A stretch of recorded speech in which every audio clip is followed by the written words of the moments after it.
Funtime with bishopbooks.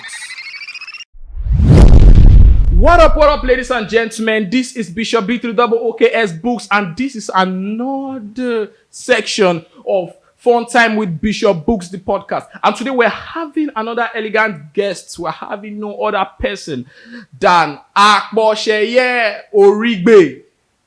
Yeah, My man. Thank you, Bishop Books, for having me today. I've been waiting for this thing for a very long time. Finally, we're here. Thank you for having me today. I'm so happy to have you here as well. Yeah.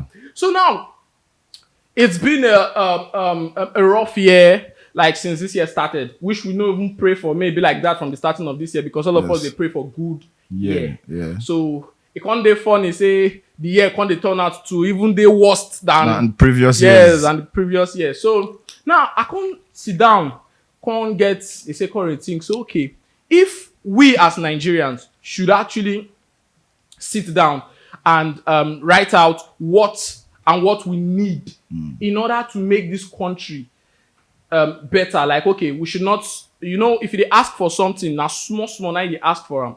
And the ones where they're more important, you get. So now, if they can't ask you now, so okay, speak for the country, speak for us, the citizens.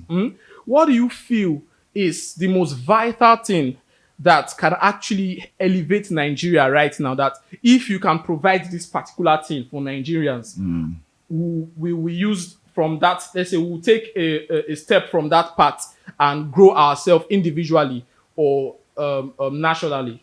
Okay. And that's a very good question, Sha. But honestly speaking, for Nigeria as a whole, is a very tough thing to do. You don't put me for hotspot. But no wala. But what I feel Nigerians need, first of all, we need like daily dosage of God I beg. We're supposed to take God I beg like 2 times in the morning and 2 times in the evening, because now there we're supposed to start from. Okay. The country is bad. We are all aware of that fact. But sometimes we should not just leave the buckload of the wahala for our leaders. Yeah. We don't have good citizens in Nigeria. The citizens in Nigeria are terrible people. Even me and you went sit down for yourself. Wahala. The problem starts from us. Yeah, the problem starts from us. So because if you ask them now, everybody they glamour like next election, everybody is shouting, vote wisely, vote wisely. Yeah. There's a Peter Obi movement, there's Atiku, there's Tinubu. And I keep saying it that these people are not, the president of Nigeria is not just the one in charge of Nigeria. Yes. We have local government chairman, we have councillors, we have ministers, we have different people who collect money from Abuja, and they're supposed to be the one coming to our locality now and making this job done in our locality, because I don't believe Buhari knows where we are presently in Delta State. I'm not sure he has ever visited Ughelli Delta Because State there are so before. many funds that have been allocated Yes. to each regions in Yes, this country, and they are not used. They do it. They allocate money every month Yeah. to each region in this country. The positions are shared among the geopolitical zones of Nigeria. Ministers come from this side, like that. There's the deputy senate president of Nigeria is actually from Delta State. Yeah. So are you trying to say like if he comes to Delta State and wants to do something now, do you think the governor can stop him? No, the governor cannot stop him. There are local government chairmen, there are councillors. Like this our area now, there is a councillor in charge of this our area. Yes. It is the duty of the councillor to come to us and tell us that this is what the government have for us and take our query to the government. But they don't do that. They just go there, sit, eat money, and now when the country is better, be like, Buhari na bad man. Now so you do for 1984. Has Nigeria ever be good? No. Because Nigeria has always been worse. Yes. Nigeria, even before independence, Nigeria has never been good, because people keep saying it was not like this before, and I'm wondering, like, okay, the foundation of our music industry is Fela, but what was Fela singing about? Problem of Nigeria. And how to solve it. Yes. So when was Nigeria good? Never. There was never a time where there was light. There was never a time where there was good water. There was never a time where there was good education system. It has always been like the elite versus the poor. So this whole how will Nigeria get better is God I beg. There's nothing we can do about it. Okay. There is a saying that even in the worst, there is a better. Yes. You understand? So now, if you should actually state one thing out, that okay, at least if this thing is made available, if there's a proper availability of this particular resource, we can actually help ourselves individually to grow with time. Yeah. Okay. That thing I should believe is power, light. Okay. Light, because if there's light, there will be jobs, there will be businesses. Just what I was expecting. There will be jobs, there will be businesses, and via light, jobs, businesses will come, more opportunities will come. I mean, the world is a tech world right now. If there's light in Nigeria, everybody will own a laptop. Everybody will be, the TikTok Like channels, other civilized creative people will spring up because okay, there is light. But the frustration of no light, or more, you are sleeping in darkness. How can you think, man? Because I actually stumbled on a content on the web recently when somebody was actually speaking bad about a professor, like Siam in a professor. So as in go school rich like this, so common laptop, fee operate. Why that thing actually it speaks bad of our educational system in Nigeria, because as our country is now, I think we should have advanced to that level which every educated individual should have a proper knowledge of actually operating a laptop.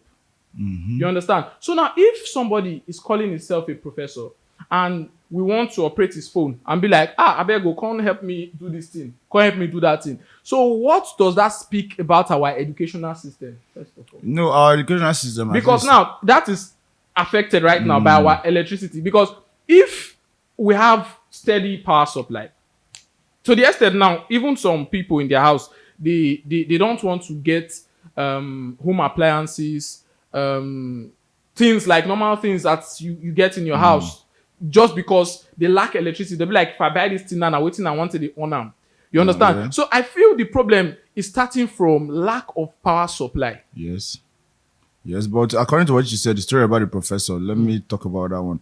Our educational system is basically theory. There's no practical. Okay. If you go to schools in Nigeria, most of the lecturers are teaching from 1982 textbook. They are not updated. Like most of the theories they teach the children that most of the things they taught us in school are stories from 1970 something, theories from 1982. They are not updated with what is happening in the world right now. Because you said the professor cannot operate a laptop. That's not, to me in Nigeria, I'm not sure that's strange, because this new age, like the Gen Z and millennials, are the ones that really know how to operate these things. Most of us, our parents, now we help them set up WhatsApp. Yes. Even Facebook, when they see one like for Facebook, now we help them set up Facebook. You know, see that thing when trend that time, they say take a selfie like your parents. Yeah. You know, like so they take from down. yeah, so they did not grow up in that generation of the practicality that we have now in the world. Okay. So our educational system, if we want to be at abreast with what is happening in the world right now, we need to be updated. As in, we need to let these old lecturers, like in Nigeria universities now, you see a lecturer of 76 years, a professor of 68 years, young people need to get up and do this work. How they want to do one way be like, that they tell you, say, waiting, old man, they see where you sit down, say you will be young person, no, they see if you stand. Yeah, but the young person can actually not do it because the pay is not enough.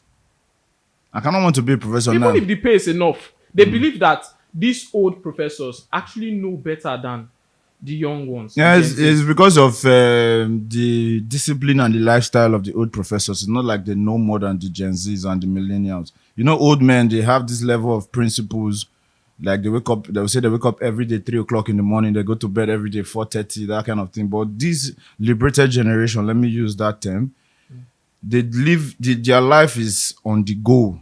Like they live with the flow. There's no, we lack discipline in this generation. So that's why it is believed that those old people are better off teaching than this new generation. Okay, so now what you can say in a single word is that what we need in this country to help ourselves individually is electricity. Yeah, electricity.